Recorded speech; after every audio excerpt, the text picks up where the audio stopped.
জেলার একদিন এসে বলছে, তুই এই গাছ পেলি কোথায়? বলছে, আমি যে মামলার হাজিরা দিতে গিয়েছিলাম, আমারও তো বন্ধু বান্ধব আছে বাইরে, তারা আসার সময় গাছ আর পোটলা দিয়েছিল, ওইটাই মুখের ভেতরে রেখে দিয়েছিলাম। মেশিনে স্ক্যান করার সময় ধরা পড়েনি, ওইটাই এসে আমি লাগিয়েছি 2 মাস আগে, দেখেন গাছ কত বড় হয়েছে।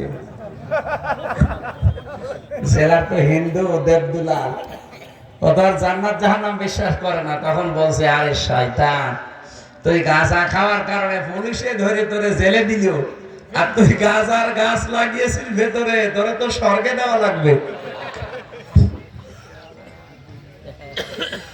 1500 বছর আগে যারা মুশরিক, তাদের জাতীয় ব্যবসা ছিল নারীর ব্যবসা। কি বললাম? আপনি তাকান আজ বাংলাদেশে জাতীয় ব্যবসাগুলোর দিকে, অধিকাংশ মানুষ কিন্তু মেয়ে লোক দিয়ে ব্যবসা করছে। আরে 15.5 বছর এটা আরো বেশি ছিল। আপনি দোকানদারিতে লাগিয়ে দিয়েছে মেয়েকে, একটা সাবান বিক্রি করবে সেখানেও মেয়েদেরকে, অথচ মেয়ে লোকের যে সম্মান বিশ্বনবী আসার পরে দিয়েছিলেন, তামাম পৃথিবী আজ ওই সম্মান দিতে পারবে না। প্রায় 15.5 বছরে কোথায় নিয়েছে মেয়েদের? শরীফ থেকে শরীফা বানিয়ে মেয়েদের ইজ্জত নষ্ট করার জন্য পায়তারা করছিল, আল্লাহ ধরিয়ে দিয়েছে। আরে ভাই বলেন তো, একটা শরীফ ও বিকালে বলছে আমি শরীফা হয়ে গেছি, আমি এখন মহিলা হোস্টেলে থাকবো। ও যতই শরীফা দাবি করুক, মাল কি আগেরটাই। ও সেই মহিলা হোস্টেলে থাকতে চায়, বলেন ওখানে আপনার মেয়ে আছে, আপনার ফুফু আছে, আপনার বোন আছে, নেই? পরে যদি আপনি ওখানে দেন, বলেন তো ওকে ঠিক থাকবে না যার সন্তান জন্ম দেবে? এই পর্যায়ে পৌঁছে রেখেছে দেশটা, আপনি টের পাচ্ছেন? আর বলে হুজুর রাজনীতি করবে না। শয়তান, রাজনীতি কোথায় পৌঁছিয়েছিল? কয়েকদিন পরে তোর মারে বের করে নিয়ে যে ধর্ষণ করবে। টের পাচ্ছিস কোথায় নিয়েছে শিক্ষা ব্যবস্থাটা? আগস্টের 5 তারিখের পরে পরিবর্তন যদি না করে দিত আল্লাহ এই ছাত্র জনতার মাধ্যমে, সত্যি আপনার মেয়েকে আপনি বাড়িতে রাখতে পারতেন না।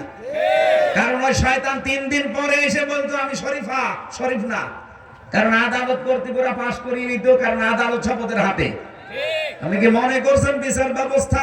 বিচার না, সব ওদের হাতে, ওরা যা বলবে তাই। আমার মামলার প্রথমটা জামিন হয়ে গেল, আমি বের হব, বলে না। গেট থেকে 10টা প্রশাসনের যে বিভাগ আছে ওরা আসবে, ডিসিএফআই আসবে, এনএসআই আসবে, কাউন্টার টেররিজম আসবে, এরপরে এসবি আসবে, সিটি আসবে, এরকম 8টা 10টা গোয়েন্দারা এসে বলবে যে না, এনারে ছাড়া যাবে না, আবার মামলা দিয়ে ভেতরে ঢুকিয়ে দাও। এই ছিল দেশের অবস্থা।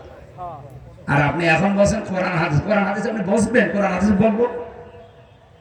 কোরআন হাদিসের গভীরে গেলে আপনি কিছু বসবেন?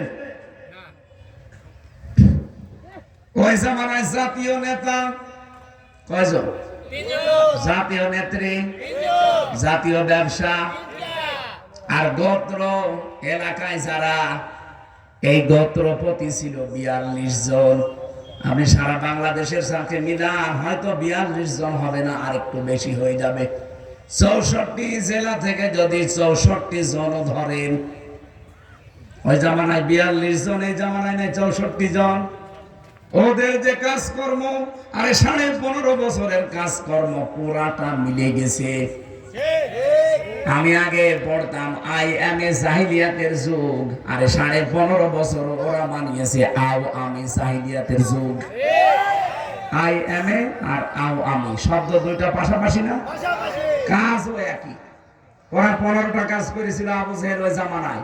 আপনি ইতিহাস পড়েন, বেহেরকার রাহিকুল মাখতুমটা পড়বেন, এখানে লেখা আছে এই 15.5 বছর ওরা এরকম 15টা কাজ করেছে। ওরা যে নারী পুরুষের একেবারে অবাধ মেলামেশা চালু করে যার সন্তান তৈরি করার ফ্যাক্টরি তৈরি করেছিল। কারণ ওদের ছেলে মেয়েগুলো সবগুলো বাইরে যেখানে পড়াশোনা করে সেখানে সব ফ্রি সেক্সের দেয়। এই যে জয় যেখানে পড়েছে, এই কথা বলছে না কেন?